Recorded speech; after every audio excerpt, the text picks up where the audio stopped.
life is certainly round in so many ways. There's very rarely a linear path to towards enlightenment, but I think the most important thing is to constantly push yourself out of your comfort zone in all facets of life, even when you're even totally petrified or in fear. You lean into that. Ultimately, you grow from that, and get a chance today to speak to a guy who puts himself out there in a vulnerable position on the bandstand quite a bit with my dear friend Mowgli, and fantastic Guava Tree, fantastic group.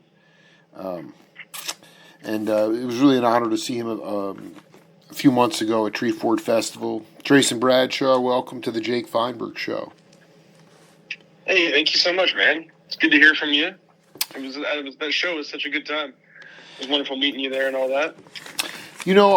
Tracen, I wanted to talk to you a little bit about, if you could talk a little bit to younger cats about how you learned to subdivide in the music. I think that's kind of the key to all music, is being able to subdivision. And I just kind of wanted you to riff on that, how you've cultivated that in your playing.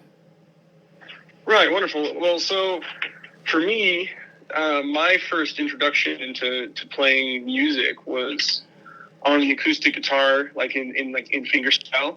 I really was inspired by a lot of acoustic cats, a lot of the modern ones, the more modern ones too, like people like Andy McKee, but also some older cats like Don Ross from the 80s and 90s. A lot of really talented fingerstyle innovators, And so from that point, it's a lot of, right hand action, it's finger picking. So I grew my nails out, and I really learned, with the 1, 2, 3, 4. Just having those 4 main fingers you use to finger pick, you can, in crafting all, the infinite possibilities of finger picking patterns, you can actually subdivide any way you want. And at one point, I was kind of just curious and writing and creating and realizing, I can go 1, 2, or I can go 1, 2, 3, or I can go 1, 2, 3, 4, or 1, 2, 3, 4, 5. And, it was kind of just like adding. It was kind of just like experimentation for me personally, And I think that, learning to play bass later on, after starting on the 6-string guitar, bass is kind of the same thing, except primarily bass players playing the finger style, or just using their 2 fingers, which makes it a little bit more complicated, but, it makes you get more creative, which is why I love the bass and why I was drawn to the bass. It's more simple, and yet, ultimately can be more acrobatic when you really, really tap into, the bass roll. You play the 2-finger style on the bass. Yeah, primarily. I do use my 3rd finger for, some triplets or some extra notes sometimes. Rarely use my pinky for much. Why? So explain to the audience why that's more challenging than using all 4. Just because, you don't have this sort of explain that to the people. Right. I guess the perpendicular bass style, where you're holding your 2 fingers kind of pointing down at your instrument, it's comfortable when you do it, but at the same time you're playing with half the fingers you would say if you were playing fingerstyle guitar. And that's not to say that that's a limitation for bass players. You can do anything. you can do anything you want, man.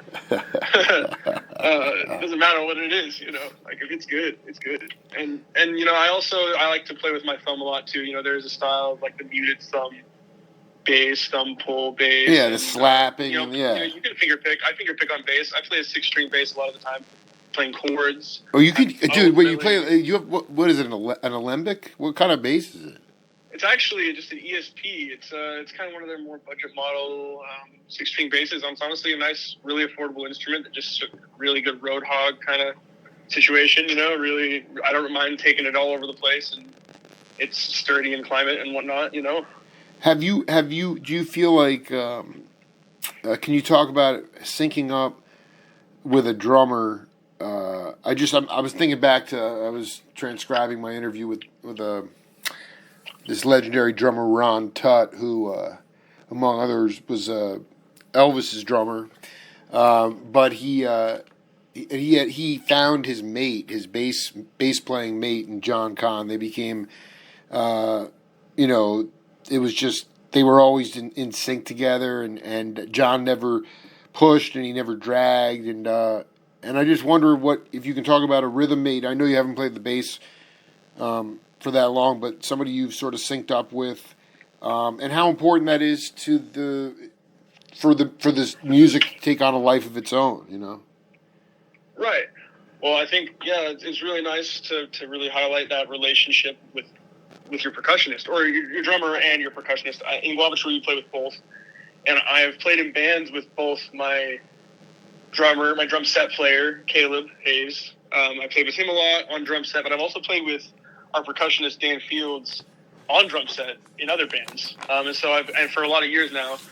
I say a lot, you know. For me, that's like 5, 6, 7 years. You know, is a lot. Yo, wait. So talk about one of these. What was one of these bands with Fields on drums? So he has his own band called the White Clouds, which is this really awesome kind of like a new age like psych group. You know, he has like a couple really cool albums and concepts that he's fleshed out really well. Very intuitive music, very like spiritual kind of approach to music. Sure. It's a really cool project. Also, I mean, just like Dan Fields is one of those cats who's like always, you know, at least for me, he's in his 30s, which isn't much older than me in the grand scheme of things. But like for me, his name was always thrown around in the local scene where I grew up in our small town of Logan, Utah. And you know, he's just kind of this guy, this legend, this cat, you know, this you know. He's, no, I dig. I mean, that's a high, you know, it's beautiful. That's beautiful. So,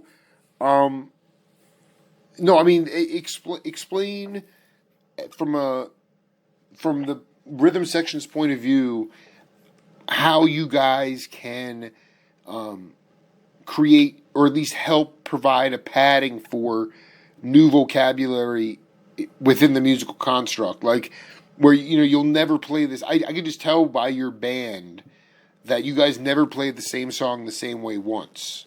You know, it's never the same.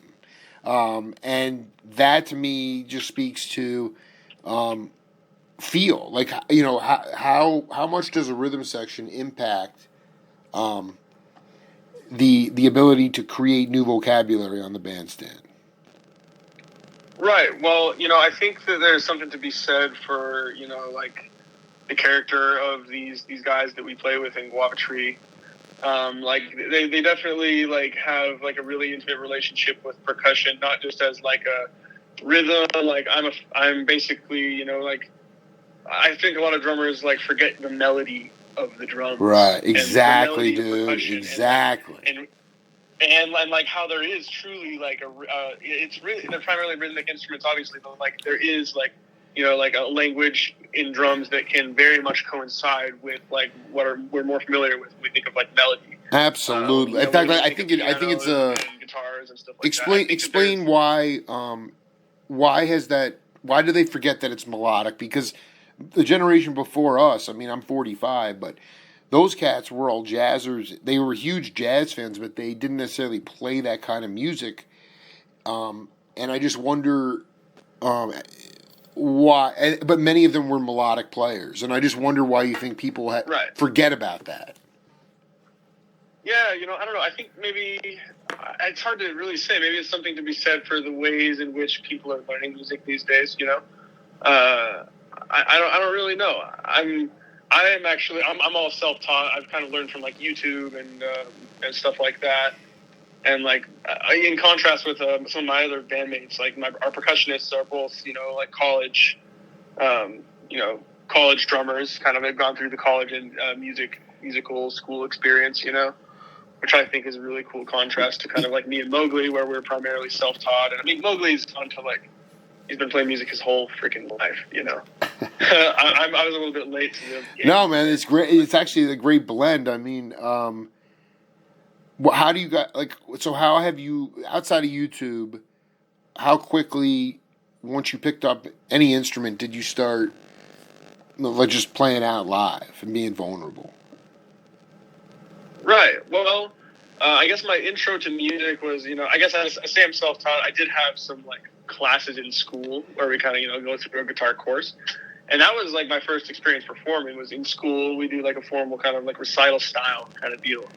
And I remember being super nervous at first. You know, the first couple shows, I was like, oh gosh, there's like a couple hundred people in here. You know, and even though the spotlight wasn't on me and it wasn't like a band, it was 30 kids in a class performing the same thing in unison. But you know, moving on from there, we made bands, and you know, the venue that Mowgli owns with our percussionist Dan here in Logan. That place has always been around since I was playing music, and so like being able to form a band in junior high and have a place in this town to go and play like a real show, right, was kind of pivotal for me, and in realizing like, oh shit, like, you know, music isn't just for other people. It's not just like this. I don't know. Growing up, I never realized how attainable it was to just put your, you know, hands on an instrument, and like honestly, you will learn every day if you really tap in. You know, I never realized that until I was just given a guitar. My dad bought me a guitar for Christmas. I was like, oh shit, you can just play these things. You know what I mean? Like, right. You can just, you know, use your ears, and I think that was really important for me to realize. Like, wow, you know, I can imagine if I can sing it, I can play it. If I can imagine it, I can probably sing it, you know? And that was a huge moment for me. And like, moving forward with learning music was like, that gave me the ability to like trust my ears and be like, oh, like I can like take melody and, you know, translate it into the real world with this device. Like it was a huge thing, you know? It's not something that is not something you can learn on YouTube though. I mean, that's something that is, you know, right, ingrained in you, and either you have it, it's sort of the essence. I mean, do you feel like how effectively, or have you been able to tell your story? Do you feel like you have your own individual sound at this point? You know, I think I do. And I mean, I also understand that music's like inherently derivative, and it's really, the whole chasing originality is something that people can get caught up in. I do feel like I've like become an amalgamation of these like this wide variety of influences I've been in my whole life. Yeah, it's awesome. Yeah, such a huge variety of music, and I take influence from such. I mean, the guitar is the guitar. You know, it's in every genre imaginable. You know, the guitar is played in literally any genre you could possibly imagine. That's right.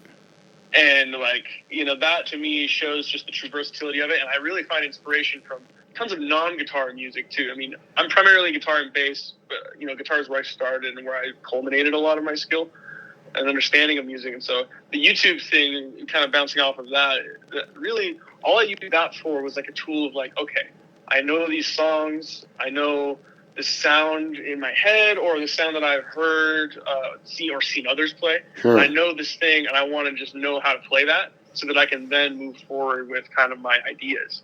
And I kind of really only used it as a method of learning like techniques. Like, okay, what's proper fingerpicking technique? What is how do you shape your nails to be effective as a finger style player? You know what I mean? Like it just sort of like stuff like that, you know, or like absolutely, yeah. No, I mean that's pro material right there. Stuff like that, you know. I use a lot of jam tracks on YouTube. That's something that I really can't understate enough. Overstate enough is the importance of just going online and being like, okay, I want to learn how to play in the Dorian mode in whatever key, and I really want to get comfortable with how that sounds and plays and how to transition in and out of that. Go on YouTube and look up fucking whatever minor Dorian, B minor Dorian. Let's go. And there will be a 25-minute video of some backing track waiting for you to play guitar on or bass on or whatever. It's like, just go use those tools. Like, it was really just me being a bedroom musician and having no real close friends to jam with on that level, you know? And so I was like, okay, I'm just going to go and find a way I can get this, like, you know, this kind of experience without actually having to do it. And that did help a lot, but nothing can replace actually finding other cats and playing and connecting and looking in people's faces, you know, while you're playing together. You know, like, that's really where I've learned most of everything, is ultimately from other people, at least setting me on the path of where I wanted to learn. You know, like, I did a lot of the work myself. In fact, you know, really, you ultimately do all the work yourself at the end of the day. But like, the tools you choose to find, I think, is, you know, the best ones you can find are people. Like, they've taken me so much further than anything else. But I mean, how does that? So to explain, because I'm with you. Like, you're talking about the human connection on the, you know, in music, but then you said you do it all yourself. So I mean, you have to learn. Well, I just mean the practicing. Yeah, that's all. Right, totally. I mean, that to me, like, do you feel like there once you know got over those first gigs, but then do you feel like challenge? What do you? How do you stay challenged as a musician? Like Logan is definitely on my itinerary. I definitely want to get deep into that, that amazing area. But do you feel like I always feel that musicians will always get better playing with better musicians? But yeah, I mean, is it a big enough like I forget what am I looking for? Can they cast a wide enough net so that outside of Guava Tree and stuff, you can consistently play with people that are better than you, or is that more like does that exist maybe in a bigger city than Logan? I think for me, for where I'm at right now, there's just like this really strong community of like, there's this really strong community of like older musicians in Logan that are kind of just like here, really present with the University of USU. Specifically like Corey Christiansen, wonderful, phenomenal guitar player, jazz guitar player. Lots of master classes and band visits from all sorts of legends like Pete Bernstein, Kurt Rosenwinkel. I saw clinics from them there, and they just love playing with Corey. He's a legend in that kind of world, and he kind of has this community around him as well of other educators, including my teacher at the high school that I went to. It was a charter high school. It was kind of like predominantly focused on music. His name is Ryan Conger. He's also an educator at USU. Long story short, there was this list of really, really good jazz musicians, primarily, who exist in Logan, who are kind of always keeping the scene like at this high standard. And for me personally, there will be I could spend a lot of years here and still be able to find people to learn from and play with who exceed my skill, just because of like their status as educators and their experience, and all the opportunities that people like Corey and my good friend Ryan, who's my teacher, have had in their lives. Can you explain? That's awe-inspiring. Can you explain how they keep the jazz, that vibe? I mean, are they out playing a lot live? I mean, that to me is like amazing that you have people with chops like that. But what are they able to do? And does the community, do those spaces support the musicians? That's the interesting thing about Logan is like there are very few places that you could be, that could be a really good venue for jazz, but the few places that do have the care for the art enough to actually have like a dedicated jazz night. There are two that I can think of off the top of my head that have regular jazz nights, but really what I mean when I say that those guys like kind of keep the influence alive and keep that that mentality flowing is mostly in an education standpoint. Like I keep mentioning Corey and Ryan, both just really, really dedicated educators who make their career out of it. They also do have their own gigs. So Corey flies out and plays with people. He does like guest stuff at other colleges as well. Goes to music schools, right, that sort of thing. And then Ryan gets gigs primarily in Salt Lake City, which is a bit south of us. But like he used to play with the Joe McQueen Quartet. I'm not sure if you ever heard of those guys. No, I mean I think you have to figure out a way to sing for your supper, and I just for you in your heart of hearts. I mean, you were a self-taught musician, but can you talk about an experience in your career where you had the opportunity to have that road dog experience for 3 weeks, and like how much of that is built into you, and how much of that like feeds you in terms of, for me, like live music, sort of in this very random way, has become the best psychotherapy ever. I mean, you don't need a shrink when you go see powerful music. You can get everything. Right. You can heal through that. And so my question is, do you feel like you're a road dog for life, or would you pursue the academic route? And I have nothing against those cats you're talking about because I know they're badasses. But to me, like, Oh yeah. like the tourings, the lack of touring circuits, and the lack of like opportunities live on the bandstand. You can't really music can't grow within the academy, but yet that's where they send people. But I think a lot of people wind up sounding like their professors, which is why Tracen Bradshaw. It's wonderful that you're self-taught because you're going to have your own sound. Oh, of course. I think that maybe the wrong. Maybe I'm putting off the wrong idea. You're not putting off the wrong. I'm just I have a big yeah. It's one of my shticks is about just the ability to right. How do you grow how can kids learn to find their own sound? It's just the Berkeleys and those kinds of places. They were trade schools for a long time, but now and so what I'm saying is, do you keep your options open? Do you feel like you would want to enter that the academy as well?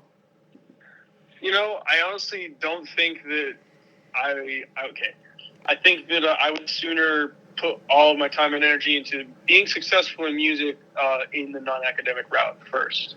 If I ever got to a level of success and financial and just a certain level of comfort in a career in music that didn't involve school and it's just as an artist, creator, or a session musician, or whatever it may be, I would prefer that, and that's where I'm putting my energy. And I think that if I got to that point and I had some time on my hands and I had some money on my hands, I would definitely want to get an academic experience with music.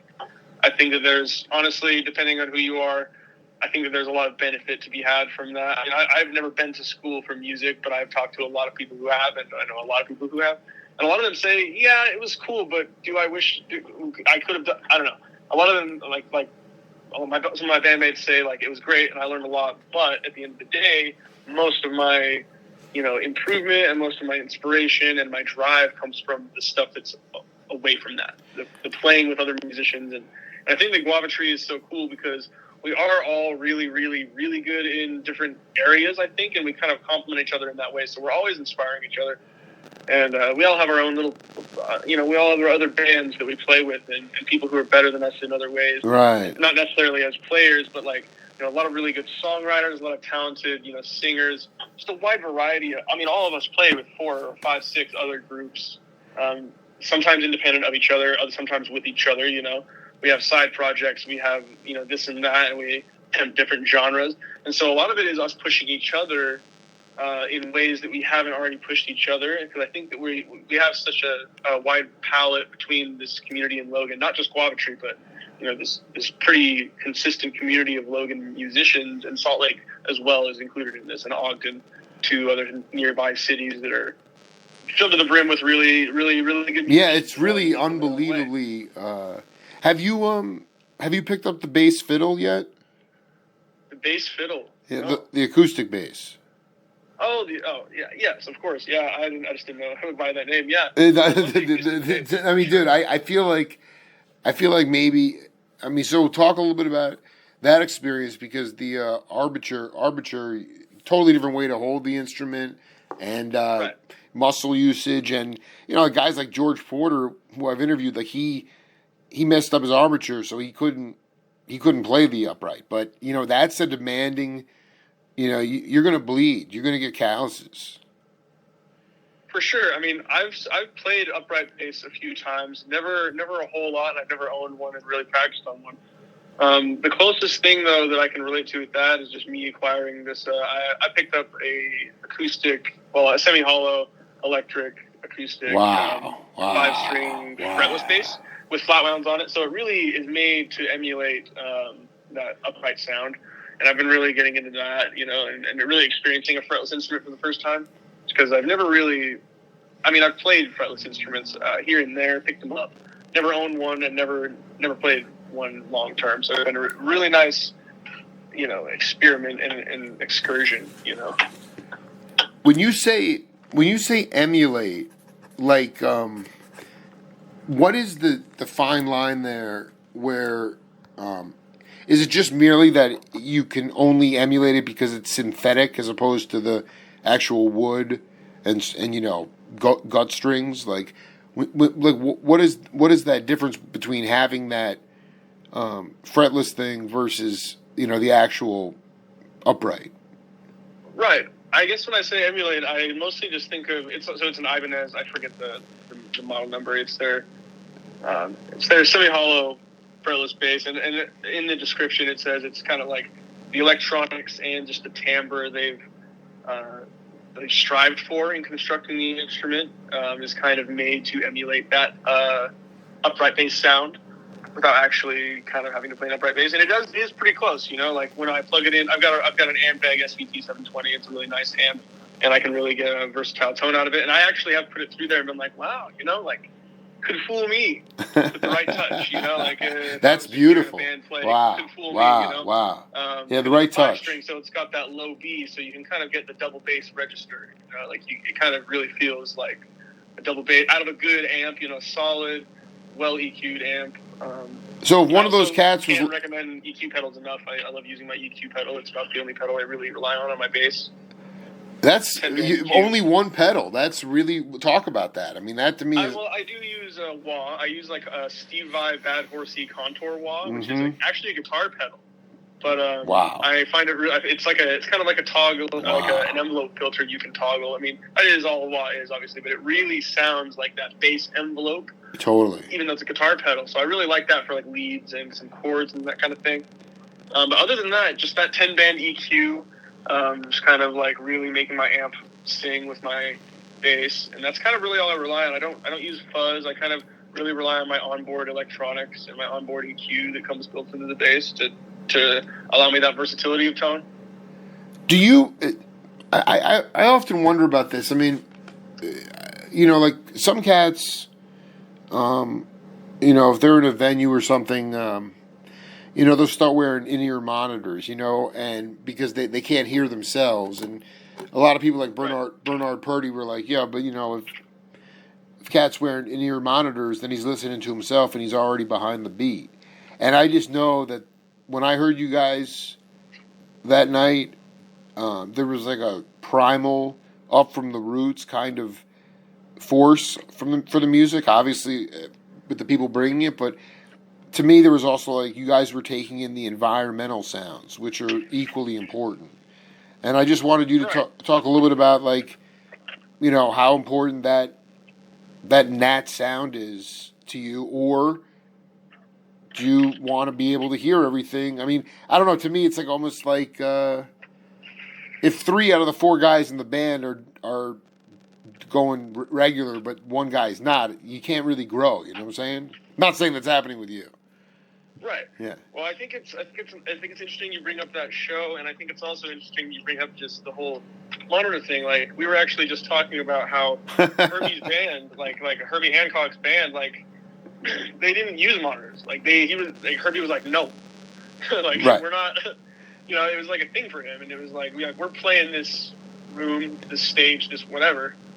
We're playing it together, like on this stage, and like just like I think that I think that there's something to be said for that, and like I do like to hear stuff louder sometimes, and it's nice when there's on stage monitors. But as far as in-ears go, I don't think that we'll ever be that band unless we really. No, I really dig that you said that. First of all, I know the band, early '70s. He had this band called M1Dishi, and they were playing like steakhouses and stuff, and they were playing like really sophisticated modal jazz music, funk, right. And yet and they would go on for 18 minutes at a time, but it was like more about being able to really listen. That's the key, it's how can you keep your ears open and keep communicating and playing off other people. You got monitors in there. To me, I just see a lot of cats using it, and I'm just like, to me, it's a distraction, and I'm glad to see that. Well, I mean, Guava Tree is just a really raw, primordial band. Yeah, and that show that we met you at, that Treeform music festival show in Boise. So that was our, that was like kind of the that was our band reuniting all together for the first time in probably 6 months, and before that we only jammed a few times with Caleb. Caleb's was our new drummer at that point. Yeah, my man. Very much like Like Dan had just come back from India. He'd been in India for like 2.5 months.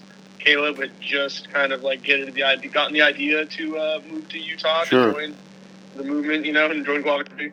And I think that like that show kind of was us definitely like falling in and like connecting in that way. And I'm excited for you to see us again. The progress we've made since that. Well, no, I mean, dude, I'm not the most objective person because I just want to have a good time. But like, it was already like, I don't know. I felt like it was. You're right. It was a little. I just felt like your presence on stage too. Is that something you've had to work on? Like, sort of. I don't want to say like the entertainment value. That's the last thing I want to. I don't want a formula trick. Right. But I mean, like you were like dancing around the stage.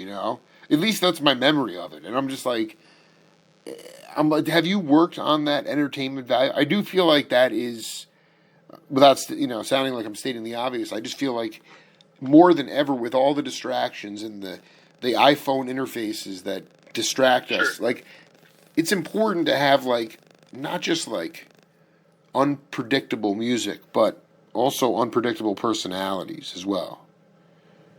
Well, yeah, I think that, as far as like the stage movement or like movement while playing, I think that whether or not I was on stage in front of a bunch of people or whether I'm jamming in a rehearsal or jamming for a smaller crowd or whatever it may be, I think that like the physical movement of playing music is really important, at least for me, but I think for a lot of people.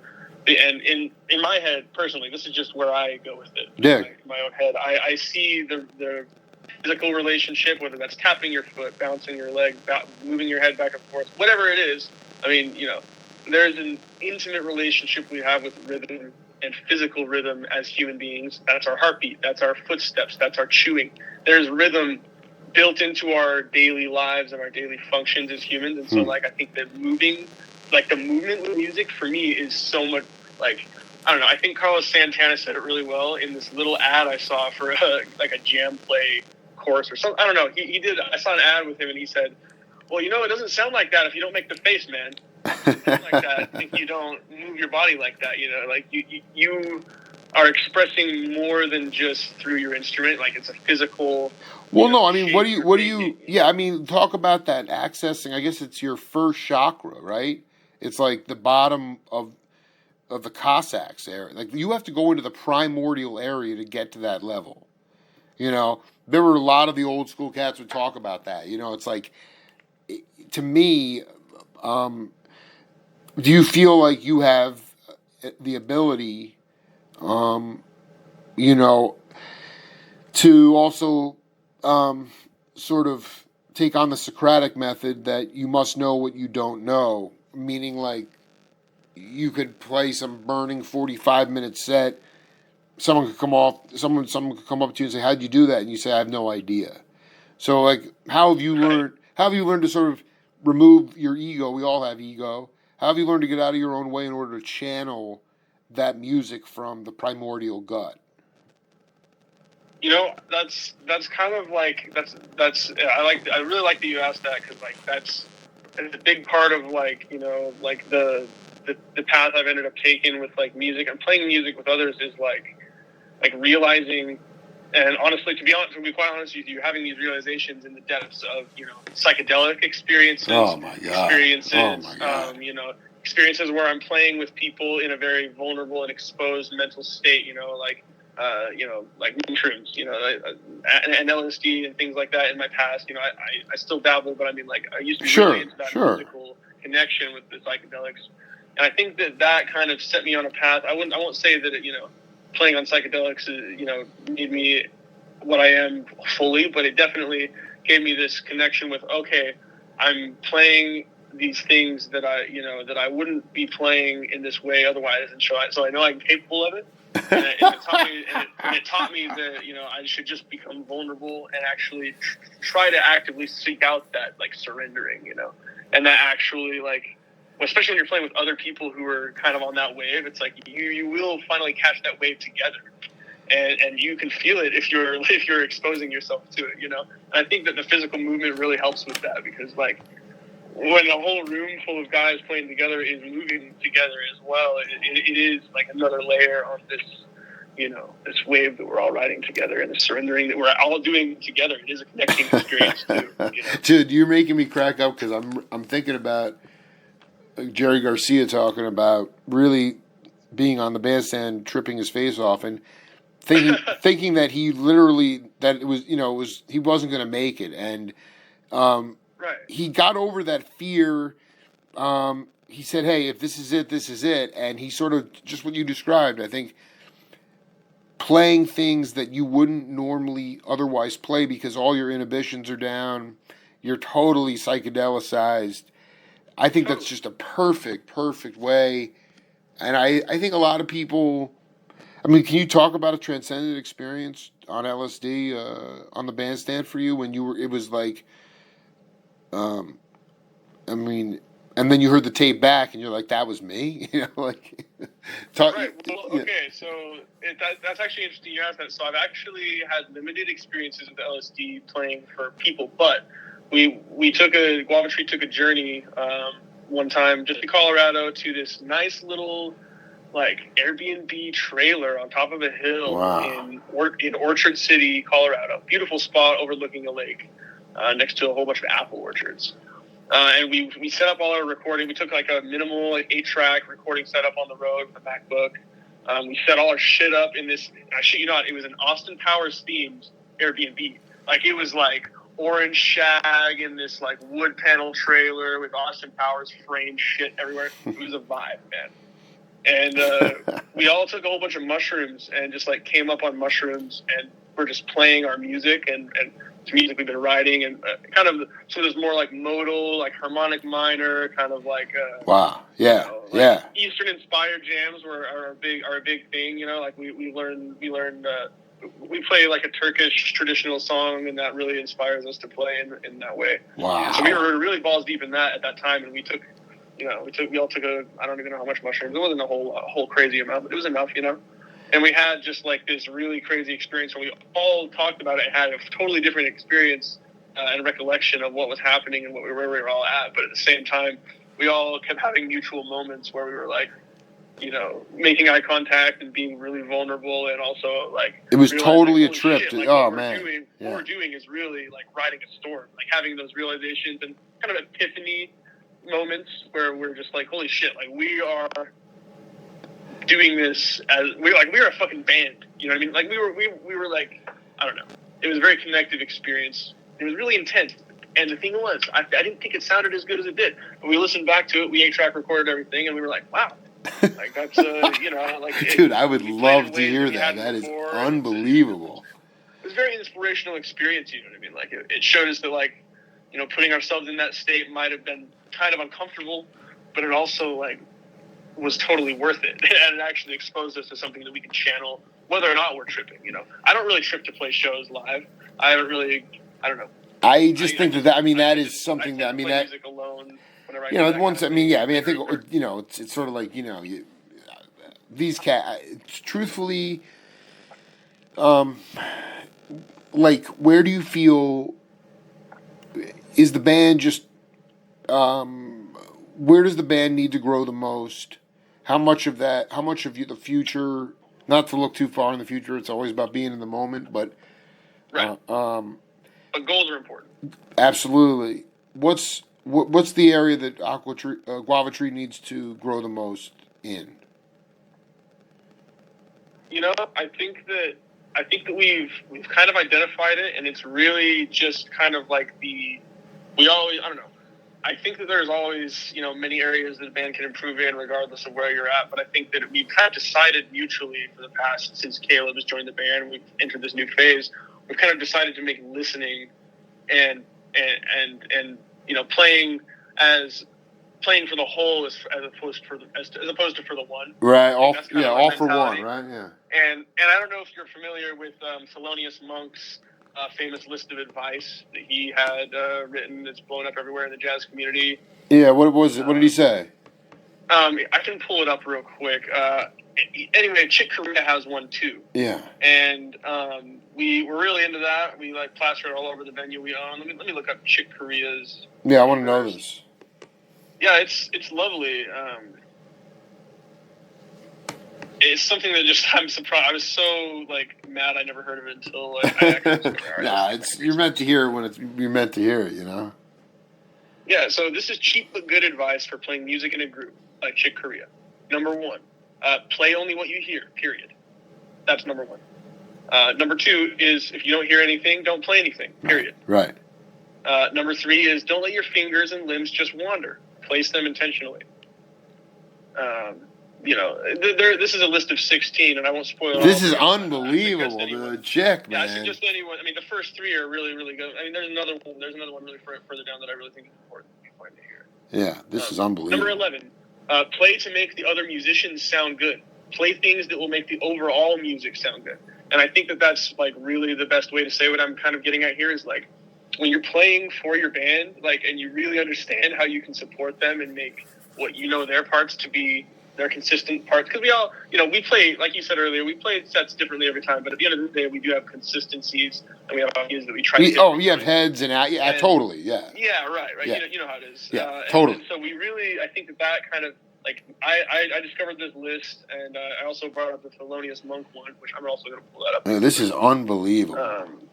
The Thelonious Monk one was in the classroom of Ryan Conger, that cat I mentioned earlier. Yeah. Wonderful jazz organist. I mean, he also restores Hammond organs, so historical Hammond organs. He's a cat, He's the definition of an organ cat, And he was my teacher, and he had this wonderful Thelonious Monk list of advice just Dude, up in his room. Sphere, and man. He used to quote it all the time. It was just like blowing my freaking mind. Dude, I mean, Monk was, my God, dude, that middle name was Sphere, Unbelievable, man. Dude, it was crazy. So, I mean, you feel like it's more, if I'm hearing you correctly, these are sort of more enlightened sort of musical principles that you want Guava Tree to aspire to? Is that where you need to grow in? Or is it? Well, I guess where we identified that our need for growth was, in fact, being able to play more cohesively and being able to, like, I think that's kind of our forever goal is to become more and more enmeshed. Totally. And to totally more right. Like a hive mind of music. Sure. Yeah. Like that's kind of this. I don't know. It's hard for me to say where specifically we need to work on the most. I think to put it in a more musical technical term, I would say phrasing. The way that we're phrasing our passages and the way that we're like representing our parts together. And I think it's just a developmental process in learning how to mesh our parts in a way that they contrast. And maybe they're not playing the same thing, but we're contrasting. We're playing mindfully with each other. And we do this thing in Guava Tree where we pair up a lot. There's 4 of us. We have 2 percussionists and 2 people who play guitars. Me and Logan. I play the bass guitar. And so we find ourselves linking up a lot, playing in unison at times with each other in pairs, or sometimes we'll all join together. It's a lot of that sort of interplay and like deciding when we want to actually like hop in or, bounce back with someone. You're doing this is phenomenal articulation of this.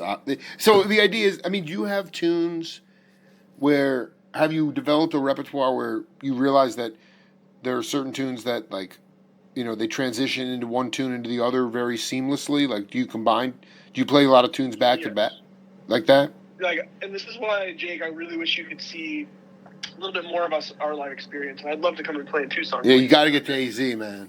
Yeah. We definitely plan on making. I know you'll get. I know it's gonna go down, man. I can feel it. Yeah, dude. Yeah. So that's what you just mentioned is pretty much like the core of our live performance. And you have Mowgli, who you've interviewed multiple times. You know how that guy is. He's kind of ultimately like Guava Tree is an amalgamation, but ultimately these are Mowgli's songs. Yeah. And like we're his band, and we help make the parts what they are, and we put our ideas in. There's a couple of my licks in the band that we use, but at the end of the day, Mowgli has a lot of these ideas for putting songs together, and if you listen to, we're in the middle of recording an LP right now, full length album with I think 11 tracks. We've decided. Wow. And actually, throughout the album, just about every single one of them has some sort of sonic relation to, the next song with the first and last chord kind of situation. Really? And it's intentional, yeah. Like that's the point. It's intentional, like, yeah. Borderline concept album. I don't know. I'm a huge prog guy, prog metal, like prog yeah, guitar player. yeah, sure. And the concept album is very much like a huge part of that genre, and I've just kind of fell in love with that as a young musician, you know? And so I think that a lot of us kind of have that, like, you know, wanting to make the album not just a collection of songs that work together, but a collection of songs that really are mindful of each other and actually flow together like, you know, like a movie or like... but you know it's so crazy. I'm just riffing off the cuff, maybe... Not that you guys are a prog metal band, you know. You play all different kinds of styles of music. But sure. I just remember Lee Sklar, the great bass player who I've interviewed a number of times. He, the guy with the big beard, you know, and he was talking about. Yeah, of course, Lee's legendary, man. Yeah, no, he's a great cat, and he played on what? Like I forget what his. Well, no, I mean we were talking about it. We were talking about these James Taylor. You know, he goes, we would buy the record, put the record on. They were in pop music. In pop rock music at a particular time in this country's history, they were known for concept albums. Now you're telling me prog metal is made for that's a turn, because that's not happening in all genres of music. Why do you think it's easier in prog metal to have concept albums? You know, I love that you asked that, because, you know, I think there is a good amount of attention to prog acts like of today, you know, right. Those leaders is right. You know, they get attention just because of the raw guitar power. You know, there's people like Polyphia. I'm sure you've heard of Polyphia. They're like the pop stars of prog. Anyway, I see those guys, and I see there's just a certain degree of this like modern kind of like free form, you know, style that is emerged in these players, like, you know, like not being afraid to use like aspects of all genres of music, all sorts of different genres of music, and and offsetting, like, you know, classical instruments or acoustic instruments or, you know, like orchestras or, you know, this wide variety of different sounds. I mean, there's funk, there's even like slide guitar that I've heard in prog metal albums. I mean, like they're not afraid to create soundscapes and kind of like use the guitar in ways that you wouldn't usually hear. Like, think Steve Vai, you know, think the sounds he's capable of, right. Like how he changed the guitar in the 80s and 90s. You know, like I just see like this really expressive and like, you know, untethered approach to guitar that is kind of in contrast to the freeform style of jazz. And like it's a similar mentality, but it's very much more like, I see it. I see a lot of modern prog as somewhere between jazz and classical music, just kind of put through loud, powerful, modern sounds, you know. Right. Which is why I felt so inspired by it, you know. I like Herbie's attitude. No monitors on the bands, you know. Like just I mean, to me, like right. You know, like I mean, it's just to me, like I feel like you guys are on a. So what other like I would say like bands that you play with, do you actually have gigs with?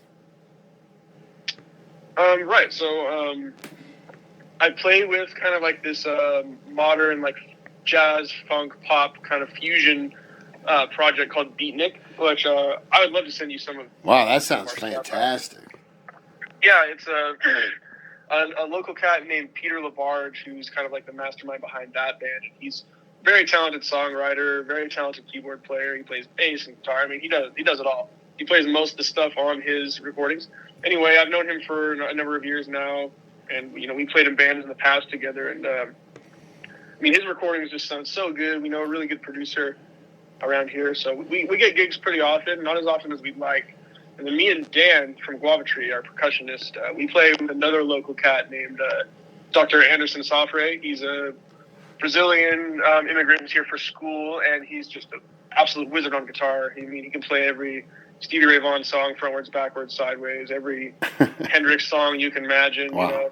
You know, he's that guy. He just knows it all. He has that repertoire, and we love playing. We have a trio, the Dr. Safre and the Double Standards. Me and Dan being the Double Standards. Wow. And yeah, he's here getting his second PhD right now. He moved back to Brazil for a little while after I first met him, after he got his first PhD. And he's back here. I believe it's environmental science. Wow. He's working on right now. So yeah, he's a wonderful musician, and he teaches us so much. He pushes me on guitar. I mean, he's a wizard. So We love playing with him. We get bar gigs with him quite a bit. So we've all got these, it's a different genre experience with a lot of these bands, which I really, really value. Yeah, you have a very diverse, your intake, the diet. You're like an omnivore when it comes to music. Before. I love that. Yeah, I love that. Yeah, Brother Bradshaw. Before we wrap, I wanted you to talk a little bit about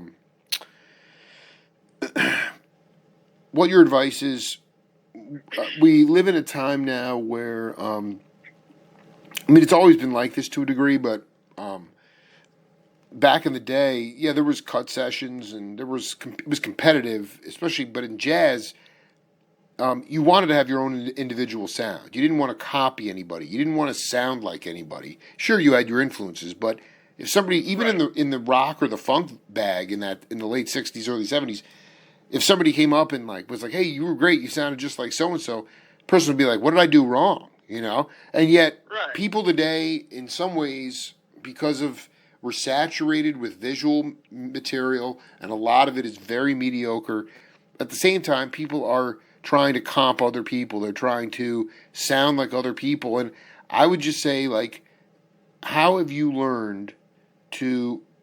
What would you say to cats who maybe don't have the best facility or technique in the world, but yet they have soul? How do you access that and how have you learned to become more comfortable in yourself to, not that you don't have great chops, but even just talking to you now, how many great musicians are in every town in this? It'd be easy to compare yourself to death. And how have you learned to just be yourself? Right. I think that, I'm trying to think about the best way to say this. So, I see that, and I see the comparison and the never-ending, especially on places like Instagram, yeah, the of course. Instagram musician thing, where you see just the absolute most ungodly shredders doing crazy shit, playing guitar with one hand and keyboard with the other, just wailing on both. And it's just wow, that's insane. Right. Holy shit, that guy's 12. Right, but he's doing it in isolation. Does it feel good? Is he doing it by himself when wanking it? You know what I'm saying? To me, it's right. Go ahead. And that's the thing is, I think that today, there are a lot of really, really powerful musicians that, maybe you wouldn't consider to have the most insane chops in the world. And, I will admit, I spent most of my time on technique the first, 5 years of my playing music. So I was focused on, I really wanted to learn how to shred. I wanted to learn legato on guitar. I wanted to learn all this finger picking stuff. And recently I've gotten into double thumping and a lot of these really niche, more complicated techniques I've always been drawn to just because I feel like I'm easily able to figure them out mechanically. And my brain really, I almost think I might have been meant to be born as a drummer. I always felt the rudiment aspect and the numbers sure of learning the instrument has always been nice to me, which is why I love finger picking. Because you've got 5 picks, and it's you got a whole bunch of options and the tapping thing and the whole, there's so many approaches with your hands on the guitar, which I've always been really drawn to, and so maybe the whole learning, I had to actually work in reverse at a certain point. It's okay, I need to learn how to incorporate the feeling into this. Exactly, dude. And exactly. To be able, I'm not one to say that shredding is emotionless, because there are so many absolutely insane shredders who will do the most crazy shit you've ever heard that is so musical, so emotionally complex in his run, even though he's playing 16th notes and playing legato and shredding for you. He's saying something in high detail because of the way he's playing it. Guthrie Govan, my favorite example of this. Favorite example on guitar, electric guitar, how you can play a lot of notes if you really want to and if you're capable, and still have the ability to flow and be speaking with these flurries, of notes and these lines. Because you shouldn't be afraid of shredding. And I think a lot of guitar players get insecure and they see people who shred and they write that off and they immediately see it as maybe it's an intimidating thing, but it's and I'll admit there's a lot of emotionless shred out there. There's a lot of mechanical fucking arpeggiating, repetitive stuff. I'll admit that that's a thing, but I'll also say that you should be striving to find that balance. And it feels good to learn techniques. It feels good to get, even if you're not having to use it all the time. You don't have to use it all the time. my favorite video that kind of encapsulates what I'm saying is there's rare footage of BB King playing an Yngwie Malmsteen song live. Wow. And this is BB King. Like, he's slow blues. He's the king. Like he's that in that world. So almost every footage you see is him playing the blues and rock and roll and stuff like that. And then you see him playing this like modern, like Yngwie's one of the original guitar gods. Like he changed the instrument and really pushed the envelope for what it meant to be at the peak of guitar performance on electric guitar. And this is BB King tributing him and covering a song, and you never see BB King playing like shred electric legato guitar, and this is a really important thing I think for me was seeing that video and being like, oh, like you can truly encapsulate every genre with your playing, and you can really be versatile, and you don't have to be afraid to like learn it all or get lost in something or like it's just about mindfulness. Well, no, and it's about getting lost and then finding your way back. I mean, that's part of the fun when you get to that certain point, Totally. Tracen Bradshaw, man, I cannot wait to catch a hang with you and the band again. I hope it is sooner than later, man. It was such an honor to talk to you. Dude, likewise, man. Yeah, me and Caleb were listening to your Stanley Clark interview on the way home from our little tour we did. Yeah, that was spiritual shit, man. That was, it was just like 10 p.m. driving in the dark. We're like listening to you and Stanley talk about all that time period and everything. I'm honored to be a part of the show, man. Thank you so much for everything. Yeah, much love, man. Continued success on your path, man. We'll talk soon. Yeah, we will. Yeah, I'll catch you in Tucson hopefully soon. Absolutely. Say hi to the fellas for me. Have a good night. All right, much love. Peace.